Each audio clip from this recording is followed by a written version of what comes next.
Capítulo 6. Sobre caballeros y escuderos. Hay una amplia variedad de adivinanzas relativas a una isla en la que ciertos habitantes dicen siempre la verdad y otros mienten siempre. Smuilian. ¿Cómo se llama este libro? La gitana se alejó después de insistir todavía un poco más. Y Koi pensó viéndola irse que tal vez debería haber dejado que le leyera la mano y el futuro. Era una mujer de mediana edad con la cara morena surcada por infinidad de arrugas, y se recogía el pelo con una peineta de plata.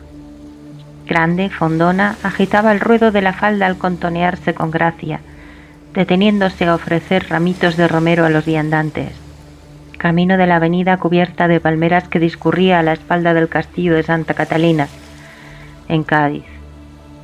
Antes de irse, despechada por la negativa de Koi a aceptar un poco de romero a cambio de unas monedas o permitir que le dijera la buena aventura, la gitana había murmurado una maldición, medio festiva, medio en serio, que ahora tenía a este cavilando.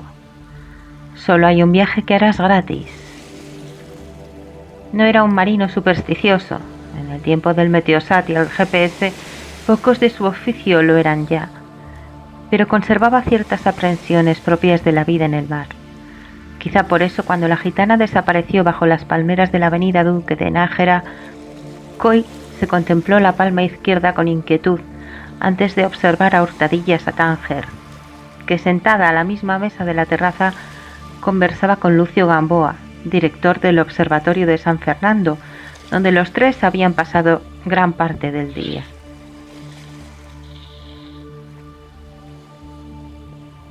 Gamboa era capitán de navío de la Armada, pero vestía de paisano con camisa a cuadros, pantalón caqui y unas alpargatas de lona muy viejas y descoloridas. Nada en él delataba su filiación castrense. Rechoncho, calvo, locuaz, con una descuidada barba entrecana y unos ojos claros de normando, el suyo era un aspecto desaliñado y cordial. Hablaba sin mostrar signos de fatiga desde hacía horas, mientras Tánger planteaba preguntas, asentía o tomaba notas. Solo hay un viaje que harás gratis. Koi volvió a mirarse las rayas de la mano, diciéndose una vez más que quizás debería haber dejado que la gitana se las leyera. En caso de no gustarle el pronóstico, pensó, siempre podía uno rectificar a su gusto las rayas con una hoja de afeitar, como aquel otro marino de papel y tinta, corto maltés, alto, guapo y con su arete de oro en la oreja, al que no le hubiera importado nada parecerse cada vez que notaba fijos en él los ojos de Tánger. Ojos que a veces dejaban de atender a las explicaciones de Gamboa para posarse en Koi un momento, inexpresivos, serenos, constatando que seguía allí y que nada estaba fuera de control. Sintió una punzada en las costillas bajas del lado izquierdo, aun doloridas por los puños del chofer bereber. El incidente se había zanjado con 32 horas en un calabozo de la comisaría de retiro y una denuncia de la gerencia por escándalo y agresión que se resolvería judicialmente en los próximos meses. Nada le impedía, por tanto, viajar hasta Cádiz con Tánger. En cuanto a Nino Palermo, tras abandonar la clínica donde le fue practicada una cura de urgencia en la nariz, que el parte facultativo definió como lesionada pero sin fractura, había tenido el detalle de no recurrir a sus abogados para plantear procedimiento legal alguno.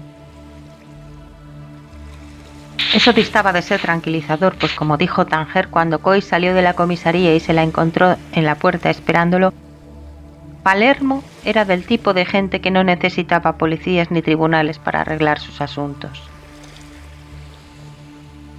Volvió a estudiarse la mano.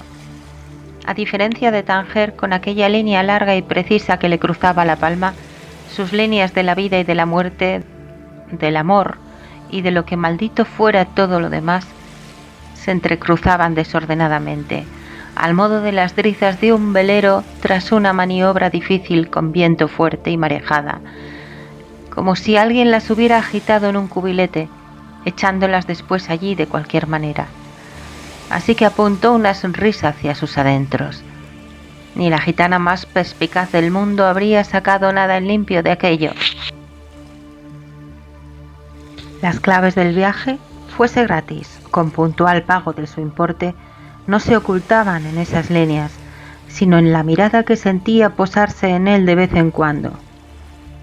Ese, concluyó resignado, era el verdadero periplo que le había dispuesto Atenea.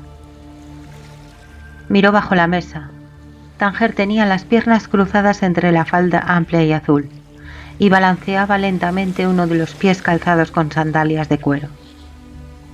Observó los tobillos moteados y luego el perfil de la mujer, que en ese momento se inclinaba sobre el cuadernito donde tomaba notas con su lápiz de plata. Detrás de ella, dorándole casi hasta el blanco las puntas recortadas del cabello, el sol se hallaba en declive a 1 hora y media del horizonte sobre el Atlántico, frente a la playa de la Caleta, exactamente entre los castillos que la cerraban a uno y otro lado. Contempló los viejos muros con troneras vacías, las garitas de cúpula esférica emplazadas en los ángulos, la huella negra del agua que la pleamar lamía en las piedras desgastadas por el oleaje. Dando prudente resguardo a la restinga de San Sebastián, una vela se movía despacio a lo lejos, en dirección norte, empujada por el sudoeste fresquito. Fuerza 5 en la escala de Beaufort, calculó, al divisar los borreguillos que rizaban un poco el mar y levantaban pequeñas rociones de espuma sobre el istmo que unía la tierra firme con el castillo, enhiesto el enorme faro tras los muros almenados de las antiguas baterías. Cielo y agua eran impecablemente azules, de una luminosidad que hería la vista, y pronto empezarían a teñirse con los tonos rojizos que preludiaban el ocaso. Hay un par de cosas, dijo Gamboa, muy poco usuales en vuestra historia. Coy dejó de contemplar el mar y prestó atención. Tánger y el director del observatorio se conocían telefónicamente por motivos profesionales. Habían ido a verlo a San Fernando apenas llegados de Madrid, tren a Sevilla y coche alquilado hasta Cádiz, para que les proporcionase documentación sobre el Dei Gloria y el corsario Chergy y aclarase ciertos puntos oscuros. Después Gamboa los acompañó a la ciudad vieja para invitarlos a unas tortillas de camarones en Ca Felipe, en la calle de La Palma, donde los pescados frescos se exponían a los clientes bajo el cartel. Casi todos estos pescados actuaron de extras en las películas del comandante Cousteau. Habían terminado frente al mar, en aquella terraza de la Caleta. Ojalá fueran solo un par de cosas, suspiró Tánger. Gamboa, que fumaba un cigarrillo, rió, y los ojos nórdicos le aniñaron el rostro barbudo. Tenía los dientes desparejos, amarillentos de nicotina, con los incisivos muy separados uno del otro. La suya era una risa fácil. Reía por cualquier cosa y movía de arriba abajo la cabeza al hacerlo, como si todo pretexto fuese bueno. Pese a sus prejuicios de marino mercante respecto a la armada, a Coy le gustaba Gamboa. Incluso su modo amable, desenfadado de coquetear con Tánger. Un gesto, una mirada, el modo de ofrecer cigarrillos que ella rechazaba, resultaba inofensivo, simpático. Cuando lo visitaron a última hora de la mañana en su despacho del observatorio, Gamboa también rió complacido al descubrir, dijo sin rodeos, lo guapa que era la colega de Madrid con la que hasta entonces solo había mantenido, para su desdicha, contacto telefónico y epistolar.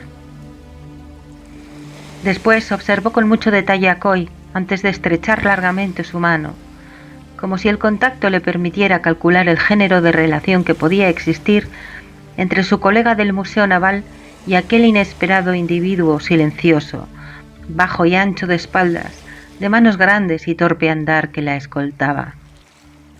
Ella se había limitado a presentarlo como un amigo que la ayudaba en la parte técnica del problema. Un marino con mucho tiempo libre.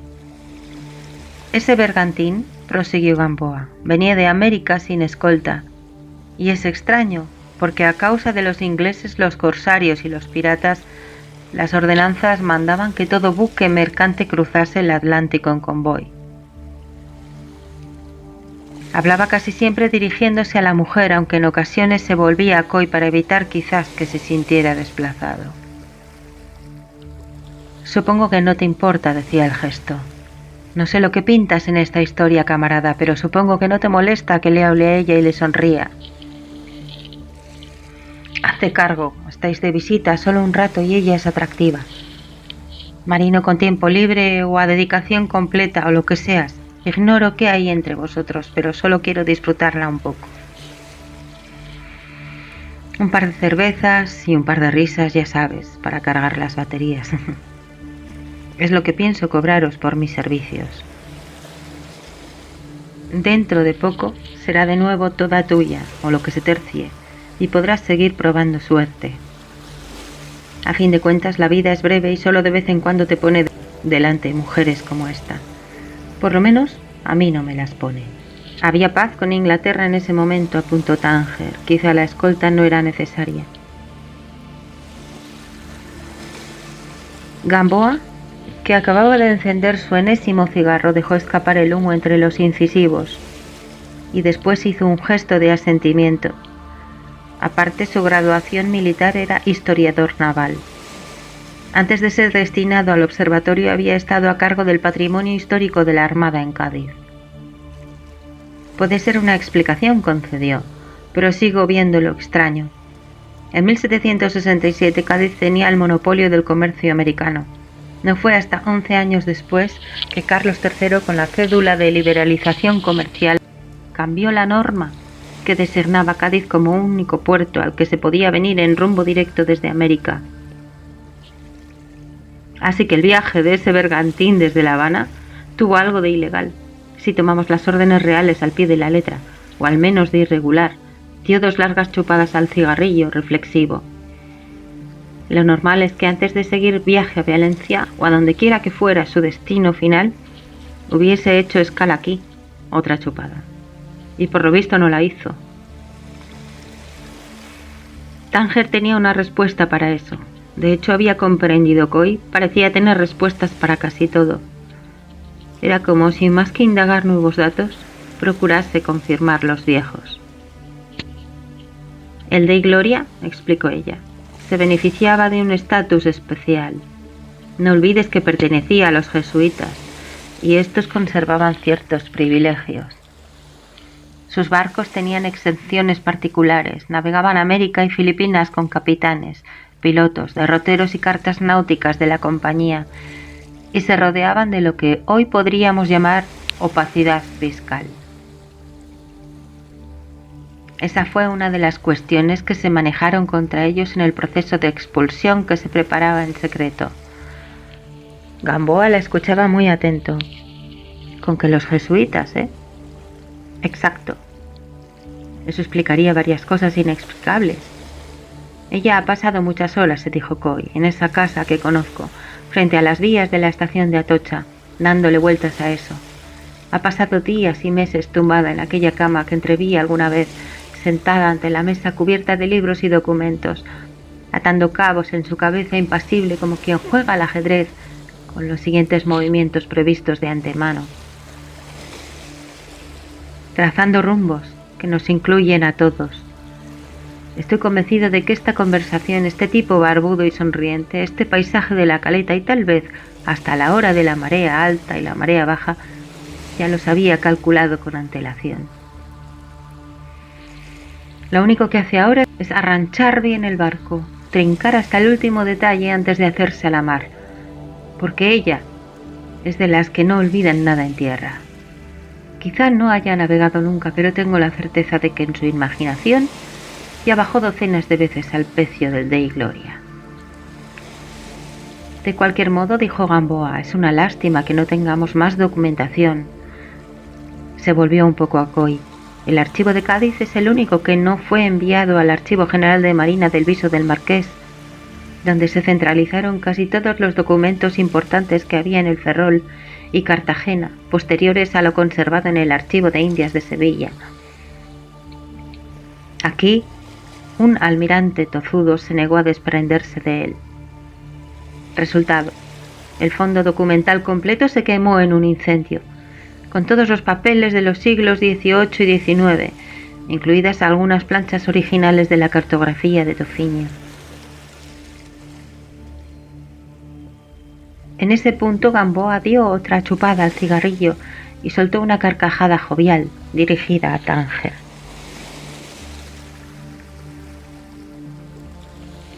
No podía faltar, ¿verdad? El incendio de rigor. Pero supongo que eso le da encanto aventurero a tu trabajo. No todo se perdió, repuso ella. No todo, en efecto. Algo pudo traspapelarse, pero nadie sabe lo que hay danzando por ahí.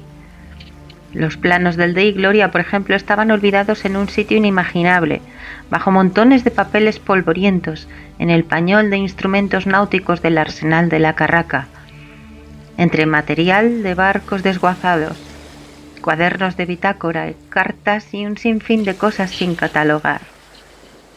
Los vi por casualidad hará un año, cuando buscaba otra cosa, y al recibir tu llamada telefónica me acordé. Fue una suerte que ese barco lo construyeran aquí. En realidad, aclaró Gamboa en dirección a Coy, no se trataba de los planos del mismo Dei Gloria, sino del Loyola, su gemelo, pues ambos fueron construidos en Cádiz entre 1760 y 1762, con poco tiempo de diferencia. La fortuna, sin embargo, no acompañó a ninguno de los dos. Antes que su hermano de astillero, el Loyola se perdió en 1763 durante un violento temporal por la parte de Santi Petri. Cosas de la vida, muy cerca del sitio donde fue botado solo un año antes. Había barcos con pésima suerte, como sin duda sabía Coy por experiencia profesional. Y esos dos bergantines tenían mala estrella.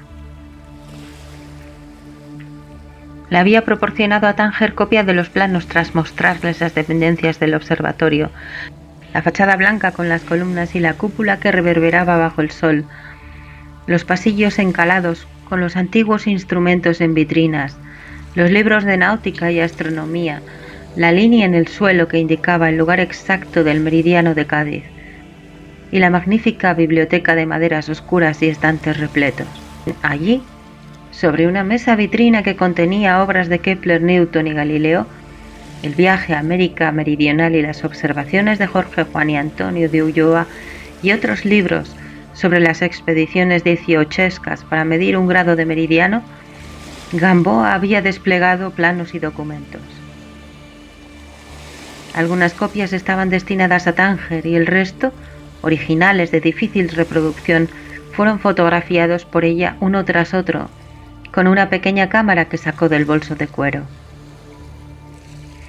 Había hecho 2 rollos de 36 fotografías, con el flash reflejándose en los cuadros de la pared y en el cristal de las vitrinas, mientras Coy, por curiosidad profesional, echaba una ojeada a las antiguas tablas de efemérides náuticas y a los instrumentos de precisión que había por todas partes, vestigios de cuando el observatorio de San Fernando era referencia necesaria en la Europa de la Ilustración: un octante Spencer, un reloj Berthoud, un cronómetro Jensen, un telescopio Dollond. En cuanto al Dei Gloria, Coy lo tuvo delante, cuando Gamboa, tras una pausa calculada y teatral, sacó 4 planos a escala 1:55 que había hecho fotocopiar para Tánger. Un esbelto bergantín de 30 metros de eslora y 8 de manga, con 2 mástiles, velas cuadradas, una cangreja en el palo mayor y artillado con 10 cañones de hierro de 4 libras. Esas copias estaban ahora ante ellos, sobre la mesa de la terraza. Era un buen barco, dijo Gamboa, contemplando la vela distante que había cruzado ya frente a la playa y desaparecía por fuera del castillo de Santa Catalina, como podéis apreciar en los planos. Muy limpio de líneas y marinero. Un barco moderno para su época, construido en corazón de roble y teca, con la habitual cubierta corrida en los cañones sobre esta, con 5 portas a cada banda, rápido y fiable. Si un jabeque pudo darle caza es que sin duda había sufrido mucho durante la travesía del Atlántico. De lo contrario, ahora el director del observatorio miraba a Tánger con risueña atención. Esa es otra de las puntas del misterio, ¿verdad? ¿Por qué no entró a reparar en Cádiz? Tánger no respondió. Jugueteaba con su lápiz de plata, abstraída en las cúpulas blancas del balneario que se alzaba a la izquierda en pilotes sobre la playa. ¿Y el Chergui?, preguntó Coy. Gamboa, que observaba a la mujer, se volvió lentamente. Lo del corsario sí estaba claro, respondió, y ellos habían tenido mucha suerte, pues entre la nueva documentación había material valioso, como una copia de la descripción del Chergui, cuyo original había localizado en la sección del corso y presas del viso del marqués. Por desgracia, no los planos de ese buque, pero sí de un jabeque de semejantes características, el Halconero, con muy parecida eslora, armamento y aparejo. Ignoramos lugar y año de construcción, explicó Gamboa, sacando un papel doblado del bolsillo de la camisa, aunque sabemos que operaba usando como bases Argel y Gibraltar. Pero de su aspecto hay descripciones detalladas, hechas por las víctimas o por gente que se lo cruzó durante sus escalas enarbolando pabellón británico, que luego cambiaba a su conveniencia, pues lo armaban a medias un maltés afincado en el Peñón y un comerciante argelino. Hay constancia documentada de sus andanzas entre 1759 y 1766, pero el informe más minucioso, el director del observatorio consultó las notas que traía en el papel, corresponde a don Josep Mazarrasa, capitán del místico Podenco, que pudo escapar de un jabeque al que identificó como el Chergui en septiembre de 1766, tras una escaramuza a la altura de Fuengirola, y como estuvo a punto de ser abordado, llegó a observarlo muy a su pesar bien de cerca. En el Alcázar había un europeo, descripción que puede coincidir con la del inglés conocido como Slane o Capitán Mizzen, y la dotación, numerosa, parecía compuesta por moros y europeos, estos últimos sin duda ingleses. Gamboa volvió a consultar sus notas.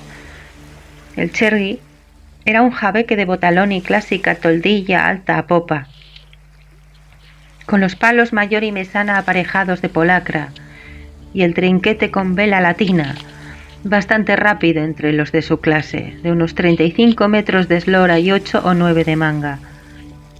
Según el capitán Mazarrasa, a quien el encuentro dejó 5 muertos y 8 heridos a bordo, su porte era de 4 cañones largos de a 6 libras, otros 8 de a 4 y al menos 4 pedreros. Al parecer se había artillado en Argel con buenas piezas de bronce, antiguas pero eficaces, de una vieja corbeta francesa apresada a la Flandes. Ese armamento lo hacía temible contra buques de menor porte y líneas más frágiles, como eran el Podenco y el de Gloria, en el caso de que realmente se encontrara con este último. Estoy segura de eso, dijo Tánger. Se encontraron. Había dejado de contemplar el balneario y fruncía un poco el ceño, el aire obstinado. Gamboa dobló de nuevo el papel y se lo entregó. Luego alzó una mano, como si nada tuviera que objetar. En ese caso, el capitán del Dei Gloria debía de ser hombre de mucho cuajo. Aguantar la persecución, no refugiarse en Cartagena y librar combate a tocapenoles con el Chergui, no lo hubiera hecho cualquiera. Y ese viaje desde La Habana sin escalas, estudió a Coy y luego a la mujer sonriendo perspicaz. Supongo que de eso se trata, ¿verdad? Coy se echó hacia atrás en la silla, de cuyo respaldo colgaba su chaqueta. «A mí que me cuentas», decía su gesto. «Es ella quien está al mando». «Hay cosas que quiero aclarar», dijo Tánger tras un breve silencio. «Eso es todo». Guardaba con mucho cuidado el papel con las notas en su bolso.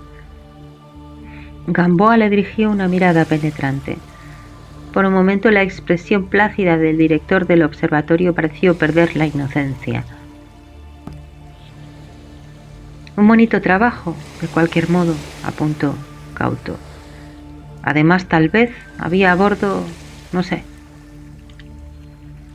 Buscaba su paquete de tabaco en el bolsillo del pantalón. Coy observó que empleaba en ello más tiempo del necesario, como si tuviese algo en la cabeza que dudaba contar. La verdad, dijo por fin, es que ni el barco, ni la derrota, ni la época son propios de tesoros. Nadie habla de tesoros, dijo muy lentamente ella. Claro que no. Tampoco me habló de eso Nino Palermo. Hubo un silencio. Hasta ellos llegaban las voces de los pescadores que al pie de la terraza en el muelle trabajaban en los botes varados o remaban entre las pequeñas embarcaciones fondeadas proa al viento.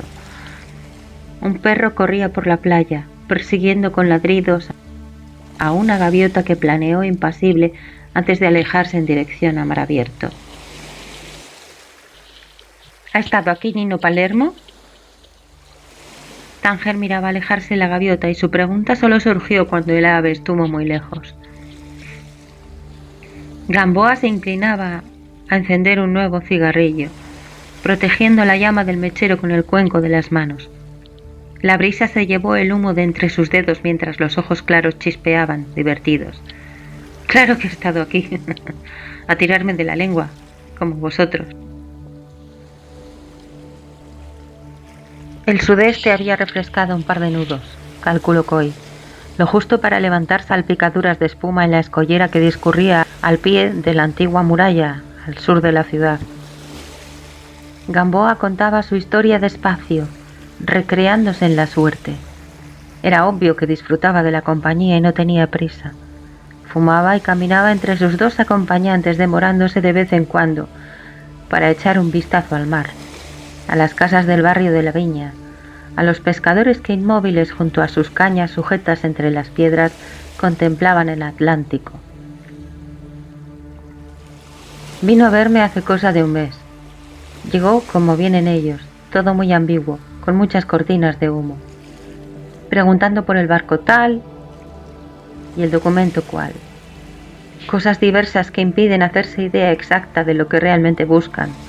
A veces Gamboa le sonreía a Tánger y sus incisivos separados acentuaban el gesto. Trajo una lista de la compra muy extensa, y en ella, en 8º o 9º lugar, camuflado entre otras cosas, estaba el Dei Gloria. Yo sabía que tú andabas tras esto, pues habíamos hablado varias veces por teléfono. Y era evidente que Palermo resollaba tras una pista fresca. Se quedó callado, mirando el pez que se debatía al extremo del sedal, una mojarra. El pescador, un tipo flaco de grandes patillas y camiseta blanca de tirantes, la desprendió delicadamente del anzuelo para echarla en un cubo, donde quedó agitándose con débiles coletazos entre otros reflejos de plata. Así que en cuanto Palermo mencionó el Dei Gloria, até cabos. Gamboa echó a andar de nuevo. Luego dejé que me invitara a comer en el faro. Lo escuché atentamente, asentí con la cabeza. Dije 4 vaguedades, le di datos sobre lo que consideré menos importante de su lista y me lo quité de encima. ¿Qué le dijiste del Dei Gloria?, preguntó Tánger. El viento le pegaba a la tela ligera de la falda a los muslos y hacía aletear el cuello de su blusa entreabierta. Estaba muy favorecida, pero no jugaba al personaje de chica atractiva, apreció Coy. Ni desvalida. Se la veía serena, competente, franca de tú a tú con Gamboa. ¿Para qué vamos a engañarnos entre nosotros, colega? De compañera a compañero. Somos funcionarios en un mundo hostil, etc. ¿Qué puedo contar que tú no sepas? La vida es dura y cada quien navega como puede. Por supuesto que te tendré informado. Y te la debo. Era lista, decedió. Era muy lista. O tal vez intuitiva hasta lo enfermizo, con un riguroso sentido de los mecanismos que rigen a los hombres. Recordó al capitán de fragata del Museo Naval de Madrid, su expresión al hablar con ella en el pasillo frente al despacho, sin duda una de los nuestros, almirante. Y saltaba a la vista que también con el director del observatorio las cosas funcionaban del mismo modo, una de los nuestros. Ahora Gamboa volvía a sonreír, como si la pregunta que ella había formulado estuviera de más. Le conté lo justo, dijo, o sea, nada. Si me creyó, eso ya no lo sé. De cualquier modo, fue muy prudente al respecto. Se volvió un poco hacia Coy, como si esperase confirmación a sus palabras. Supongo que conoce a Nino Palermo. Lo conoce bien, dijo ella. Demasiado rápida en puntualizarse, dijo mentalmente Coy. Observaba a Tánger y ella era consciente de que lo hacía, porque desvió con excesiva atención los ojos al mar. Tal vez yo conozca a Palermo, se repitió él, aunque no demasiado bien, pero tú lo has dicho algo pronto, preciosa. Lo has dicho tal vez un segundo antes de lo debido. Y eso no está bien, no en una chica lista como tú. Lástima que a estas alturas aún cometas ese tipo de errores. No me tomes por gilipollas. No tanto, le respondió Coy a Gamboa. En realidad no conozco a ese fulano tanto como quisiera. Pues debe de ser usted el único en este oficio. Él no es de este oficio, dijo Tánger. El director del observatorio se los quedó mirando. De nuevo, parecía reflexionar sobre la relación que se daba entre ellos dos. Por fin se dirigió a Coy. Gibraltareño de padre maltés y madre inglesa, o sea, tradición pirata total. Conozco a Palermo desde hace mucho, cuando yo trabajaba en ordenar los archivos del Museo de Cádiz. Uno de los intentos de rescatar el Santísima Trinidad, tal vez el más serio, lo hizo él. El Trinidad fue en su tiempo el buque de guerra más grande del mundo, un navío de 4 puentes y 140 cañones, y se hundió cuando la batalla de Trafalgar, mientras los ingleses intentaban remolcarlo a Gibraltar, señaló un punto impreciso del mar hacia el sudeste. Está ahí mismo, a poca distancia de Punta Camarinal. Se quería hacer como los suecos con el Wasa o los ingleses con el Mary Rose, pero el intento, como la mayor parte de estas cosas, tropezó con la falta de entusiasmo de la administración española, que es como el perro del hortelano, apuntó Tánger. Exacto, ni come ni deja comer. Gamboa tiró el cigarrillo consumido entre la espuma que batía las rocas de la escollera y siguió contando. Palermo era todo un personaje en aquella zona, con ese toque mafioso. Coy entendería de qué hablaba tan mediterráneo. Marruecos estaba cerca a pocas millas y desde Gibraltar y Tarifa podía verse en los días claros. Aquella era la frontera de Europa. Palermo había fundado Deathman's Chest hacía 6 u 8 años y era conocido por su falta de escrúpulos.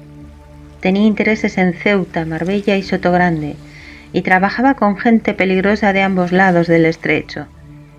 Asesorado por un bufete de especialistas en contrabando y sociedades fantasmas que le sacaban las castañas del fuego cuando llegaba demasiado lejos. No se ha podido probar, pero se le atribuye, entre otros desmanes, el saqueo clandestino de los restos de Nuestra Señora de Fillas, un galeón de Veracruz que naufragó en 1675 en la proa de Sanlúcar con un cargamento de lingotes de plata. Gamboa torció el gesto. No era una gran fortuna, pero al sacarla sus buceadores destrozaron el barco, dejándolo inútil para cualquier rescate arqueológico serio. De esas canalladas le suponemos varias. ¿Es eficaz?, quiso saber Coy. ¿Palermo? Eficacísimo. Gamboa miró a Tánger como si esperase que confirmara sus palabras.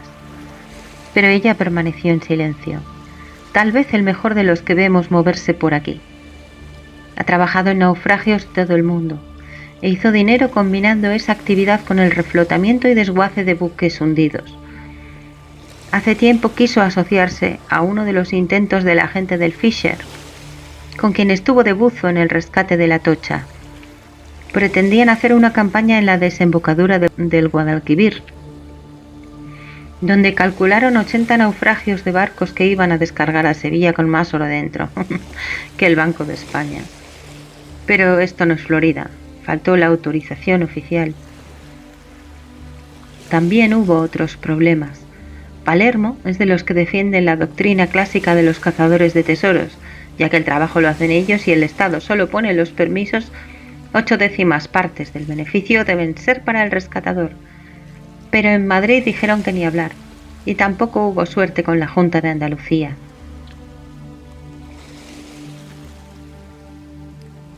Gamboa disfrutaba con la conversación. Era locuaz, y era su terreno, e ilustró largamente a Coy sobre el papel de Cádiz en la historia de los naufragios. Del año 1500 a 1820, entre 2 y 3 centenares de barcos conteniendo el 10% del total de metales preciosos traídos de América se habían hundido allí. El problema eran las aguas turbias, la arena y el fango que los cubría, y la desconfianza del Estado español. Incluso la Armada, añadió con una mueca, tenía buen número de pecios perfectamente localizados. Pero algunos viejos almirantes consideraban los naufragios tumbas que no debían ser violadas. ¿Cómo fue la entrevista con Palermo?, preguntó Coy. Cordial y cauta por ambas partes. El director del observatorio estudió un instante a Tánger antes de dirigirse de nuevo a él. ¿De veras lo conoce? Coy, que caminaba con las manos en los bolsillos, encogió los hombros. Ella exageró un poco, en realidad se trató de un contacto superficial. Gamboa lo miraba con atención, interesado. Un contacto, ¿eh? Sí. ¿Y cómo de superficial? Pues eso. Coy encogió los hombros otra vez. ¿Limitado a superficie? Le di un cabezazo en la nariz, dijo Tánger. Sonreía a medias, entre el cabello dorado que la brisa del mar le alborotaba en torno a la cara. Gamboa se había detenido para observarlos alternativamente, de hito en hito. ¿En la nariz? Vaya, no me diga. Ahora se dirigía a Coy con renovado respeto. Tiene que contarme eso, camarada, me muero de ganas. Coy se lo contó en pocas palabras, sin adornos. Perro, hotel, nariz, comisaría. Cuando hubo terminado, Gamboa lo estudiaba reflexivo, divertido, rascándose la barba. ¡Caramba! Y sin embargo, incluso para quien no conozca su historial, Palermo es un hombre peligroso.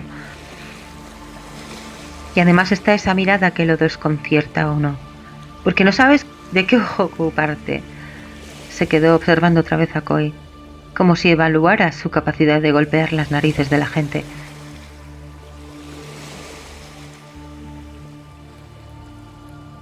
Así que un contacto superficial, ¿verdad? Superficial.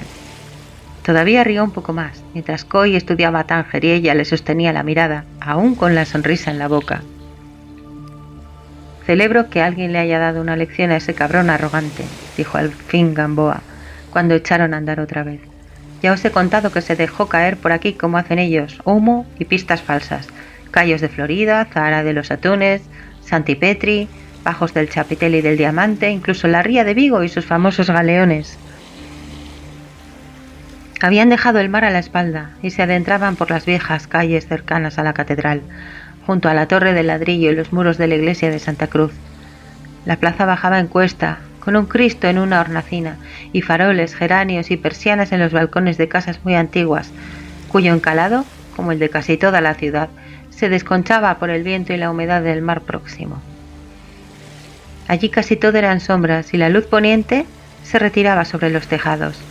El suelo de aquella plaza, contó Gamboa en honor de Coy, estaba empedrado con piedras americanas, el lastre de los buques que hacían la ruta de las Indias. Como dije, prosiguió y volviendo a Nino Palermo, yo andaba prevenido, así que lo dejé merodear sin darle pistas que merecieran la pena.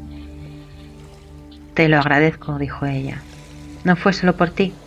Ese marrajo ya me hizo una faena hace tiempo, cuando fue tras el rastro de las 400 barras de oro y plata, aunque otros hablan de 500.000 de piezas de A8 del San Francisco Javier.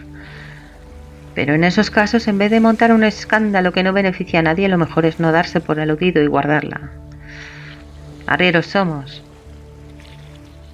Anduvieron entre los coches aparcados que estorbaban el paso, cruzándose con algunos tipos de mala catadura. La zona bullía de tascas modernas llenas de pescadores en paro, buscavidas y mendigos.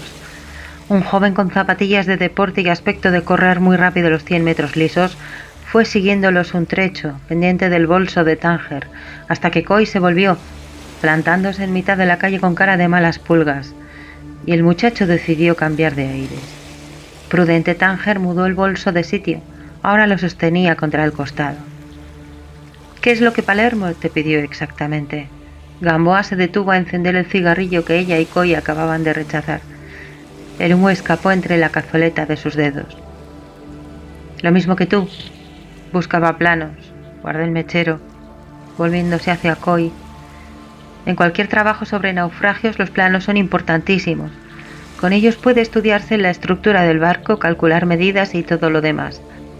Bajo el agua no resulta fácil orientarse, porque lo que encuentras, a diferencia de lo que pasa en las películas, suele ser un montón de maderas podridas, a menudo cubiertas por la arena. Saber dónde está la proa o la longitud del convés o dónde se hallaba la bodega ya es un proceso notable. Con los planos y una cinta métrica, uno puede buscarse razonablemente la vida allá abajo, miró a Tánger con intención. Por supuesto, según lo que espere encontrar. No se trata de buscar allá abajo en principio, dijo ella. Esto es solo una investigación. La fase operativa vendrá después si es que viene. Gamboa dejó escapar un hilo de humo entre sus incisivos amarillos. Claro. La fase operativa. Los ojos se le entornaban maliciosos. ¿Cuál era la carga del Dei Gloria? Tánger también rió con suavidad, poniéndole una mano sobre el brazo.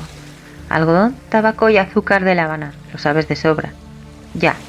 Gamboa se rascaba la barba. De cualquier modo, si alguien localiza el barco y pasa, ¿cómo dijiste?, a la fase operativa, todo depende también de lo que se busque. Si son documentos o material perecedero, no hay nada que hacer. Por supuesto, dijo ella, tan imperturbable como si jugaran al póker. El papel se moja y pluf, arrivederci. Claro. Gamboa volvió a rascarse antes de darle otra chupada al cigarrillo. Así que algodón, tabaco y azúcar de La Habana, ¿verdad? El tono era guasón. Ella alzó ambas manos como una chica inocente. Eso dice el manifiesto de embarque. No es una maravilla, pero permite hacerse una idea bastante aproximada. Tuviste suerte al encontrarlo. Mucha. Vino a España con los papeles de la evacuación de Cuba en 1898. No a Cádiz, donde se habría perdido con el incendio, sino el Ferrol. De ahí pasó al viso del Marqués, donde pude consultarlo en la sección de navegación mercantil. Tuviste mucha suerte, repitió Gamboa. Fui a ver si encontraba algo y de pronto apareció delante de mis ojos. Barco, fecha, puerto, carga, pasajeros, todo. Gamboa la analizó intensamente. O casi todo, dijo Zumbón. ¿Qué le hace pensar que hay algo más?, preguntó Coy. El otro sonreía plácidamente, movió la cabeza. Yo no pienso, camarada. Me limito a observar a esta joven señora y a constatar el interés de Nino Palermo en el mismo asunto. Y también a darme cuenta, porque llevo años en esto y no nací ayer, que ese viaje de La Habana a Valencia sin escala en Madrid, por mucho manifiesto habanero que haya en viso del Marqués limpio de polvo y paja, huele a operación encubierta. Y si consideramos la fecha y de postre el armador que lo fletaba, la conclusión es obvia. En Dei Gloria había gato encerrado. Lo que ese corsario hundió era cualquier cosa menos un barco inocente. Dicho aquello, el director del observatorio guiñó un ojo y rió de nuevo mientras soltaba el humo del cigarrillo entre sus dientes desparejos. Tampoco ya lo es, añadió. Miraba a Tánger, y entonces Coy la vio reír a su vez, también del mismo modo que antes, con mucha suavidad, el aire inteligente, misterioso y cómplice. Gamboa no parecía molesto en absoluto, sino divertido, como tolerante hacia una chica mala que por alguna razón gozara de sus simpatías. Y Coy comprobó que, como en tantas otras cosas, ella también sabía reír del modo adecuado, así que volvió a experimentar un vago despecho, como sintiéndose fuera de todo aquello, desplazado e incómodo. Ojalá estuviéramos ya allí, pensó, en el mar, lejos de todos, a bordo de un barco donde no tenga más remedio que apuntarme todo el tiempo a los ojos, ella y yo, buscando oro en barras, lingotes de plata o lo que le salga del coño. Gamboa parecía intuir su incomodidad, pues le dirigió una mueca amistosa. No sé lo que ella busca, dijo. Ni siquiera sé, si usted lo sabe. Pero en cualquier caso, pocas cosas resisten 2 siglos y medio en el agua. Los bichos xilófagos atacan la madera, el hierro se corroe y se cubre de adherencias. ¿Y qué pasa con el oro y la plata? Gamboa lo observó con sorna. Ella dice que no busca eso. Tánger escuchaba en silencio. Por un momento Coy cruzó su mirada serena. Parecía indiferente a la conversación. ¿Qué pasa con ellos?, insistió. La ventaja del oro y de la plata, explicó Gamboa, es que el mar los afecta muy poco. La plata se oscurece y el oro, bueno, el oro es muy agradecido en los naufragios. No se oxida, ni se pone verde, ni pierde color, ni brillo. Lo sacas tal y como se fue al fondo. Hizo otro guiño, interrumpiéndose. Luego se volvió a Tánger. Pero estamos hablando de tesoros y eso son palabras mayores, ¿verdad? Nadie ha hablado de tesoros, dijo ella. Claro, nadie. Tampoco Palermo lo hizo. Pero un buitre como él no se mueve por amor al arte. Eso es cosa de Palermo, no mía. Claro. Ahora Gamboa se dirigía a Coy jovial. Claro. Callejón de los Piratas, leyó de pronto en una fachada. Aquella calle estrecha y de deteriorados muros blancos se llamaba nada menos que Callejón de los Piratas. Releyó el rótulo de azulejos, todavía incrédulo, comprobando que no se trataba de un error. Había estado en Cádiz otras veces, conocía la zona del puerto y en especial los bares ya desaparecidos de la calle Plocia, muy frecuentados en tiempos de la tripulación Sanders. Pero no esa parte de la ciudad. Desde luego no aquel callejón, cuyo pintoresco nombre estuvo a punto de hacerle soltar una carcajada. Aunque no tan pintoresco después de todo, nada más adecuado. Razonó, para un lugar como ese y para un grupo como el suyo, un marino sin barco y una buscadora de naufragios en la antigua Gadir, Fenicia, la ciudad milenaria de la que tantos barcos y tantos hombres habían zarpado año tras año, siglo tras siglo, para no volver. Al fin y al cabo, tenía sentido. Si los pasos de piratas y corsarios resonaron sobre esas piedras redondas y oscuras, antiguo lastre de barcos que traían el oro de América, el fantasma del Dei Gloria y sus tripulantes perdidos en el fondo del mar, Tánger y él mismo quizá despertasen también los ecos adecuados.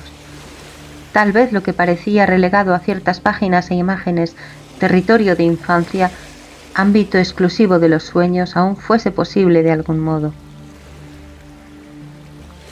O quizá lo fuese porque cierto tipo de sueño seguía acechando entre susurros de piedra y papel, en lápidas y viejos muros carcomidos por el tiempo, en libros que eran como puertas abiertas a la aventura, en legajos amarillentos que podían significar comienzos de singladuras apasionantes, peligrosas, capaces de multiplicar una vida en 1000 vidas, con sus respectivas etapas Stevenson y Melville, y su inevitable etapa Conrad.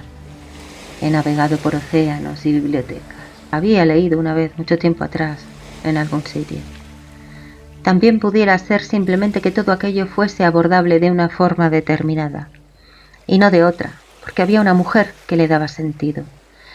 Y porque a partir de un momento cuando se doblaba tal o cual punta de tierra y cierta parte de la vida de un hombre quedaba en franquía, una mujer, la mujer, quizás era el único motivo para mirar atrás, la única tentación posible. Observó a Tánger que caminaba del otro lado de Gamboa, el bolso sujeto bajo el codo, los ojos bajos, contemplando el suelo ante sus sandalias de cuero, ajena al rótulo de la calle porque no lo necesitaba. Ella pisaba sus propias calles, con el cabello todavía enredado por la brisa del mar. El problema, se dijo, es que la ciencia náutica no sirve para nada a la hora de navegar en tierra o en torno a una mujer. No hay cartas planas ni esféricas que las describan a ellas. Después se preguntó cuál era el oro que buscaba Tánger, si el oro mágico de los sueños o el más concreto, metálico y amarillo, que sobrevivía inalterable al tiempo y a los naufragios. De cualquier modo, estaba diciendo Gamboa en atención a Coy, todo rescate de objetos en el mar es ilegal sin un permiso administrativo. La legislación sobre buques hundidos, explicó a continuación, contemplaba aspectos muy diversos, propiedad del barco y de su carga, derechos históricos, aguas territoriales o internacionales, patrimonio cultural y otros detalles. Gran Bretaña o los Estados Unidos solían ser permisivos con la iniciativa privada, apuntando más al negocio que a la cultura. El principio anglosajón, resumió, consistía en busca, encuentra y págame. Pero en España, como en Francia, Grecia y Portugal, el Estado era muy restrictivo, con una legislación que se remontaba al derecho romano y al Código de las 7 partidas. Técnicamente, concluyó, sacar sin permiso un trozo de ánfora es delito. Hasta el simple hecho de buscarlo ya lo es. Habían desembocado en la plaza de la catedral con sus 2 torres blancas y su fachada neoclásica presidiendo la explanada. Bajo las palmeras paseaban parejas maduras, madres con cochecitos y niños que correteaban entre las mesas de las terrazas cercanas. A medida que la última luz se iba retirando, las palomas volaban hacia los aleros, acomodándose para pasar la noche entre pilastras jónicas. Una de ellas aleteó muy cerca de la cara de Coy. En esta fase no hay problema, dijo Tánger, investigar no vulnera en nada. Gamboa mostró los dientes amarillos en otra de sus plácidas sonrisas. Era evidente que disfrutaba lo suyo. A mí, decía el gesto, me la vais a dar con queso. A mis años y capitán de navío. Claro que no, dijo. Nada en absoluto. Eso he dicho. Tánger dio unos pasos, imperturbable. Seguía pendiente del suelo ante sí. Coy contempló la línea inclinada de su cuello en la nuca, su aspecto equívocamente frágil. Cuando se volvió hacia Gamboa encontró que éste lo estudiaba con interés. Tal vez más adelante, dijo ella sin alzar la cabeza.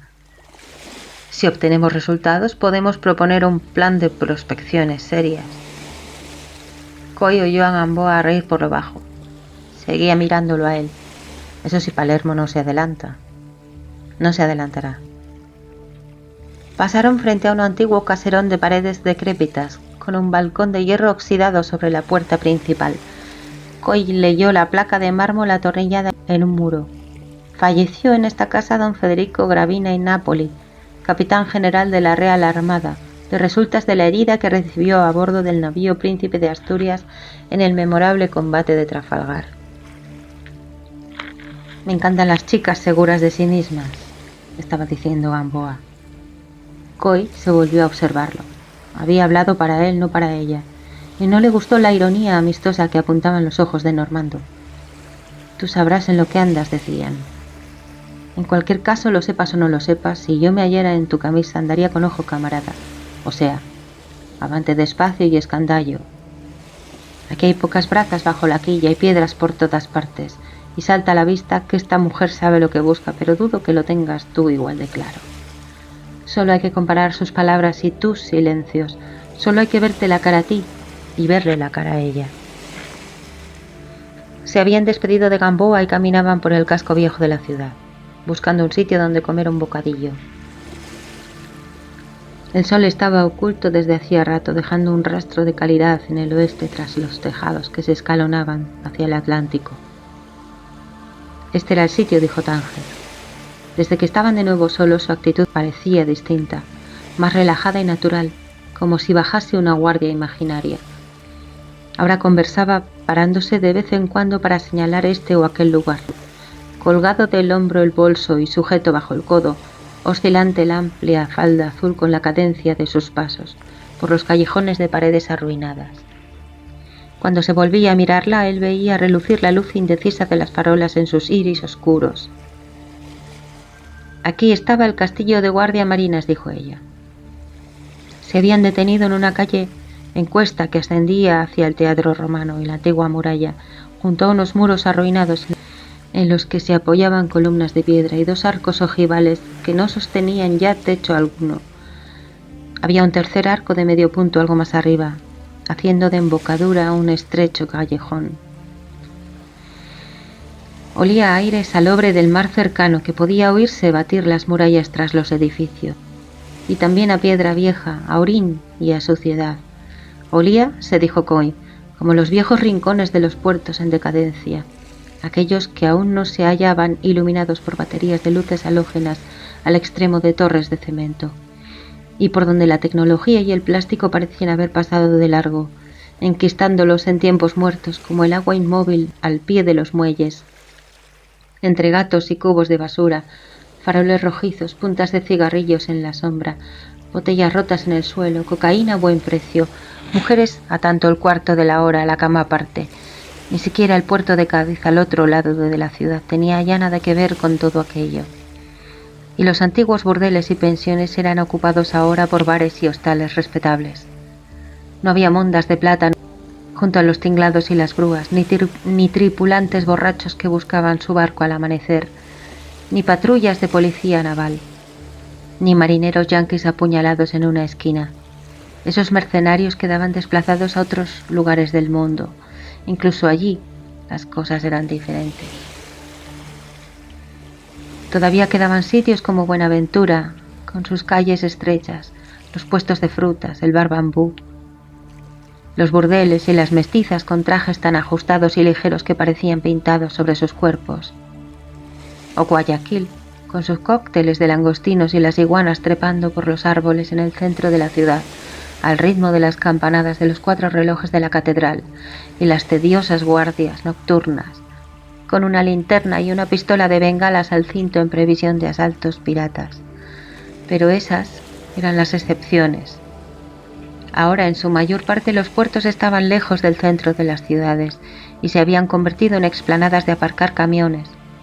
Los barcos amarraban las horas precisas para descargar contenedores y los marineros filipinos y ucranianos se quedaban a bordo viendo la tele para ahorrar.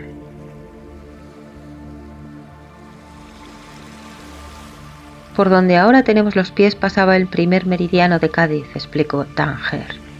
No se situó aquí de modo oficial más que durante 20 años a partir de 1776, antes de desplazarlo a San Fernando, pero desde mediados de siglo en las cartas de navegación españolas sustituía oficiosamente al meridiano tradicional de la Isla de Hierro, que los franceses ya habían cambiado por París y los ingleses por Greenwich. Eso significa que si la longitud que aquella mañana establecieron a bordo del Dei Gloria se refería a este lugar, el bergantín se hundió a 4 grados y 51 minutos de donde nos encontramos ahora. Si aplicamos las correcciones de las tablas de Verona, exactamente a 5 grados y 12 minutos, longitud este. 312 millas, dijo Coy. Eso es. Dieron unos pasos internándose bajo el arco. Una farola con el cristal roto derramaba luz amarillenta sobre una ventana enrejada. Al otro lado, a cielo abierto, Coy pudo distinguir muñones de columnas y más ruinas. Todo tenía aspecto de desolación y abandono. Fue Jorge Juan quien fundó aquí el primer observatorio astronómico, dijo ella, en un torreón hoy desaparecido que estaba ahí, en la esquina que ocupa este colegio. Había hablado en voz baja, como si el lugar la intimidara, o tal vez era la oscuridad apenas atenuada por la maltrecha farola. Este arco, prosiguió, es cuanto queda del viejo castillo. Lo construyeron sobre el recinto de un antiguo anfiteatro romano y albergaba la compañía de guardiamarinas. Sus profesores y los encargados del observatorio eran marinos ilustrados, hombres de ciencia. Jorge Juan y Antonio de Ulloa habían publicado sus trabajos sobre la medición de un grado de meridiano en el Ecuador. Mazarredo era un excelente táctico naval. Malaspina estaba a punto de realizar su famoso viaje. Tofiño se disponía a levantar el atlas hidrográfico definitivo de las costas españolas. Giró sobre sí misma, atenta a su alrededor, y la voz sonó entristecida. Todo acabó en Trafalgar. Se internaron un poco en el callejón. Había ropa blanca tendida arriba, entre los balcones, como sudarios inmóviles en la noche. Pero en 1767, prosiguió Tánger, este lugar significaba algo. Por aquel tiempo cerraron el colegio de navegación que tenían los jesuitas, y la biblioteca náutica del observatorio se enriqueció con sus libros y con otros comprados en París y Londres. Los libros de esta mañana, dijo Coy. Esos. Los viste allí, en sus vitrinas, tratados de navegación, astronomía y viajes, libros magníficos que todavía esconden secretos. Sus sombras se tocaban en la pared, entre los ladrillos desnudos y las viejas piedras. Una gota de agua de una sábana tendida cayó en la cara de Coy. Alzó el rostro y vio una estrella solitaria brillando intensamente en el rectángulo negro azulado del cielo. Por la hora y la posición calculó que podía tratarse de Régulos, las garras delanteras del león, que en esa época del año ya debían de haber cruzado el eje norte-sur. El castillo, seguía contando Tánger, estuvo ocupado por los guardiamarinas hasta que se trasladaron a la isla de León, hoy San Fernando, pero el observatorio siguió en este lugar unos años más, hasta 1798. Entonces el meridiano de Cádiz dejó de pasar por aquí, desplazándose 20 kilómetros al este. Coy tocó una pared, el yeso se deshizo entre sus dedos. ¿Qué pasó con el castillo? Se convirtió en cuartel y luego en cárcel, y por fin lo demolieron, y de él solo quedan un par de viejos muros y un arco. Este arco. Habían vuelto sobre sus pasos y contemplaban de nuevo la bóveda oscura y baja. ¿Qué es lo que buscas?, dijo él. Oyó su risa suave, muy queda entre las sombras que le velaban la cara. Ya lo sabes, el té y gloria. No me refiero a eso, ni tampoco a tesoros, ni cosas así. Lo que pregunto es, ¿qué buscas tú? Aguardó la respuesta, pero no se produjo. Ella callaba, inmóvil. Al otro lado del arco, los faros de un automóvil iluminaron un techo de la calle antes de alejarse de nuevo. El resplandor recortó un momento su perfil en la pared sombría. «Tú sabes lo que busco», dijo por fin. «Yo no sé nada», suspiró él. «Sabes. Te he visto mirar mi casa. Te he visto mirarme a mí».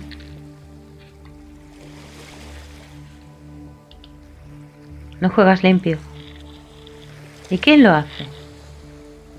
Se había movido como si fuese a alejarse bruscamente, pero al fin se mantuvo quieta. Estaba a un paso y casi podía sentir la tibieza de su piel. «Hay una vieja adivinanza», añadió ella tras un silencio. «¿Eres bueno descifrando adivinanzas, Coy?» «No mucho. Yo sí lo soy. Y esta es una de mis favoritas. Hay una isla. Un lugar habitado solo por dos clases de personas, caballeros y escuderos. Los escuderos mienten y traicionan siempre, y los caballeros nunca. ¿Comprendes la situación? Claro, caballeros y escuderos, lo entiendo. Bien, pues un habitante de esa isla le dice a otro: te mentiré y te traicionaré. Te mentiré y te traicionaré. ¿Comprendes? Te mentiré, te traicionaré. Y la pregunta es, si quien habla es caballero o escudero, ¿tú qué opinas? Se tocó la nariz, perplejo. No sé, tendría que pensarlo despacio. Claro. Ella lo observaba con fijeza. Piénsalo. Seguía muy cerca, pues sintió hormiguear la punta de sus dedos. La voz le sonaba ronca. ¿Qué quieres de mí? Que respondas a la adivinanza. No hablo de eso. Tánger ladeó un poco la cabeza, encogía los hombros. Quiero ayuda. Apartó la vista. No puedo hacerlo sola. Hay otros hombres en el mundo. Quizás, dijo una larga pausa, pero tú posees ciertas virtudes. ¿Virtudes? La palabra lo desconcertaba.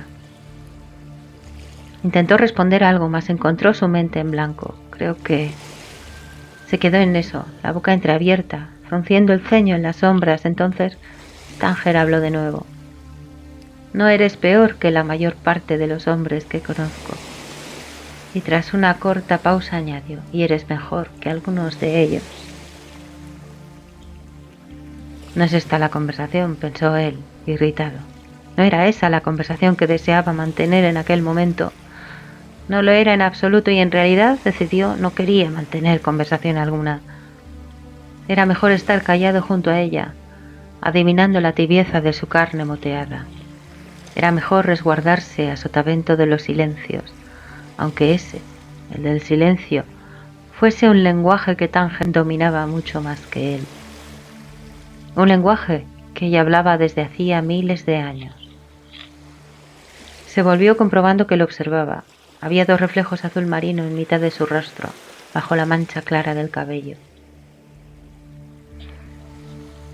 ¿Y qué es lo que quieres tú, Coy? Tal vez te quiera a ti. Sobrevino un largo silencio y él descubrió que resultaba más fácil decirlo así, en aquella penumbra que velaba las caras, y parecía que también velase las voces. Resultaba tan fácil que había escuchado sus propias palabras antes de pensar siquiera en pronunciarlas, y no sintió después más que un leve desconcierto de sí mismo, un ligero rubor que sin duda Tánger no veía. Eres demasiado previsible, susurró ella. Dijo aquello sin retroceder, firme incluso cuando lo vio moverse un poco hacia adelante y alzar despacio una mano hacia su rostro. Y luego pronunció su nombre, igual que una advertencia, como una crucecita o una mota azul sobre el blanco de una carta náutica.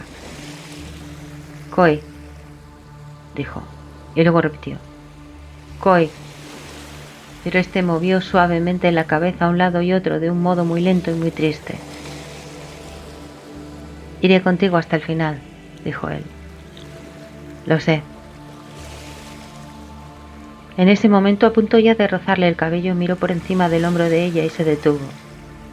Una silueta menuda y vagamente familiar se recortaba bajo el arco al extremo del callejón. Estaba allí de pie, tranquila, esperando.